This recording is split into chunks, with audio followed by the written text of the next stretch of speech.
बोले भारत माता की जय, धरती माता की जय, स्वर्ग नगरी तीर्थधाम विलायत कला की जय। हमारे जीवन का उद्देश्य क्या है? बहुत सारे लोगों को यही नहीं पता है कि हमको करना क्या है, हमने जन्म क्यों लिया, हमको हमारा जन्म सार्थक कैसे होगा। इसके लिए ये बात हम लोग आज बहुत अच्छे से चिंतन करें। सब लोगों के लिए है, हमारे लिए भी है, आपके लिए, सबके लिए। अपने जितने भी विषय होते हैं, ऐसा कोई भी विषय नहीं है कि जो हमारे लिए नहीं है, या ये सिर्फ बच्चों के लिए है, या सिर्फ बूढ़ों के लिए। किसके लिए होते हैं? सारे लोगों के लिए। तो वास्तव में माता पिता ने हमको जन्म दिया, हम इस पृथ्वी पर आए, और इस पृथ्वी पर आकर धरती माता की गोद का यदि हम बोझ बन जाएं, अगर आप 24 घंटे माता जी की गोद में बैठे रहेंगे, ठीक है, नीचे नहीं उतरेंगे, कुछ काम नहीं करेंगे, तो मम्मी भी क्या करेंगी? पिटाई लगाएंगी ना। तो कहेंगे कि जाओ थोड़ी घूम फिर आओ। जो छोटा बच्चा भी होता ना गोद में, उसको भी माताएं क्या करती है, थोड़ी देर के लिए नीचे बैठा देती हैं। इसी तरीके से धरती माँ तो नीचे अलग नहीं कर सकती, लेकिन कहती है कि इस जीवन में आपको कुछ सार्थक चिंतन करना पड़ेगा। ऐसी चीजों को आपको अपना उद्देश्य बनाना पड़ेगा। बिल्कुल किस तरह से? हमारे जीवन में सबसे बड़े उदाहरण क्या है? नदियां, वृक्ष, सूर्य, ये हमारे जीवन के बड़े उदाहरण। इनके उद्देश्य क्या हैं? अपन ने कल एक गीत गाया था, कौन सा था? जो राह चुनी तूने उस राह पे राही चलते जाना रे। क्या था उसमें? कभी पेड़ का साया पेड़ के काम ना आया, कितने भी फल तोड़े उसे तो फलते जाना रे। इसी तरीके से हमारे जीवन को क्या होना चाहिए? हमारे द्वारा कितने लोग लाभान्वित हो रहे हैं, हमारे द्वारा कितने लोगों के विचार बदल रहे हैं। एक अकेला सूर्य कितने सारे लोगों को रोशनी देता है, कितना ऊपर होता है। हाँ, इसके बाद भी वो जो है बराबर रोशनी देता है। और हम लोग पास में बैठते हैं दूसरों के, उसके बाद भी दूसरों की बुराइयां करते रहते हैं। एक पेड़ देखो कितने लाखों लोगों को छाया देता रहता है। आज आपको छाया दे रहा है, कल दूसरों को भी छाया दे। जो वहां से पथिक निकलता है, जो भी वहां से राहगीर निकलता है, और ऐसा नहीं कि सिर्फ छाया दे रहा हो, लकड़ी भी देता है, फल भी देता है, पत्तियां भी देता है, ठीक है। और यहां तक कि आप सोचो, उसका पूरा जीवन पेड़ का शुरू से लेकर आखिर तक।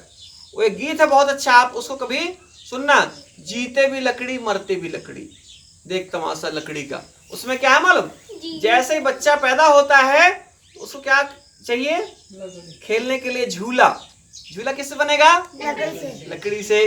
फिर उसके बाद पूरा जीवन उसको जो है लकड़ी लकड़ी लकड़ी। इसमें एक कहानी आपको बताए थे हम, एक लड़का था छोटा सा, एक पेड़ के पास रोज जाता है, ठीक है, तो पेड़ से उसकी दोस्ती हो जाती है। हाँ, है ना, डालियों पर रोज झूला झूलता था, रोज माला झूलता था, बिल्कुल। कभी भूख लगती थी तो फल भी तोड़ के खा लेता था। जब बड़ा हो गया तो पहचाना ही नहीं। जब बड़ा हुआ, ध्यान सुनो, जब बड़ा हुआ तो अब उसको नौकरी काम धंधा नहीं मिल रहा था, तो पेड़ के पास आके वो रोने लगा। तो पेड़ ने कहा, क्या हो गया भाई, रो क्यों रहे हो? बोले कोई काम नहीं है। तो बोले काम करो, मेरी जो सूखी सूखी लकड़ियां है ना, नहीं बाजी, आम तोड़ के ले जा। हाँ ठीक है, कोई बात नहीं, ठीक है, तो हाँ बोल सकते हो, कोई समस्या, ठीक है। तो जो सूखी सूखी लकड़ियां हैं मेरे पेड़ की, है ना, मेरे शरीर में जो है, पेड़ ने कहा कि जो सूखी सूखी लकड़ियां उसको ले जाके बाजार में बेच लो। उसने कहा ठीक है, गया, सूखी सूखी लकड़ी तोड़ी, उसने बेच दी। फल भी लगे थे तो फल भी उसने बेच दिए। इसके बाद में खा भी लिया, और अब क्या करने लगा, धीरे धीरे उसको लालच बढ़ने लगा। अरे हाँ, अब उसका उद्देश्य बदल गया। पहले उद्देश्य क्या था? सिर्फ ये था कि चलो ठीक है, मेरा पेट भर जाए, मेरे बच्चों का पेट भर जाए। अब धीरे धीरे क्या हुआ, अरे अब तो मुझे घर भी बनाना है, अब तो मुझे गाड़ी भी लेना है। तो उसने क्या किया, एक दिन लेके कुल्हाड़ी और पूरे पेड़ को काट दिया, ठीक है। अब सोचो, अब क्या मिलेगा उसको कल से? छाया भी नहीं मिलने वाली। अब तो सारी लकड़ियां खत्म, फल खत्म, पत्ते खत्म, जीवन खत्म, जीवन भी खत्म। और रोज रोने लगा वो वहां पर बैठ करके। धीरे धीरे वहां पर जो उसके फल से जो वो गिरते ना बीज, वो धीरे धीरे अंकुरित हो रही थी, निकल के आए। तो वो देखे, बोले क्या हो गया, क्यों रो रहे हो, आप रो क्यों रहे हो? तो उसने पूरी कहानी बताई। बोले बेटा, जो तुम्हारे पूर्वज थे, जो तुम्हारे जिससे तुम्हारा बीज निकला ना, तो बोले जो तुम्हारे पूर्वज थे उनने मेरा बहुत भला किया, लेकिन मैंने उसको बर्बाद कर दिया। कभी भी इसीलिए कहते हैं कि जो आपकी उन्नति के तरफ सहायक हो, जो आपकी उन्नति देख रहा हो, आपको उसकी उन्नति देखना चाहिए, आप उसके प्रति सहयोगी बन जाओ।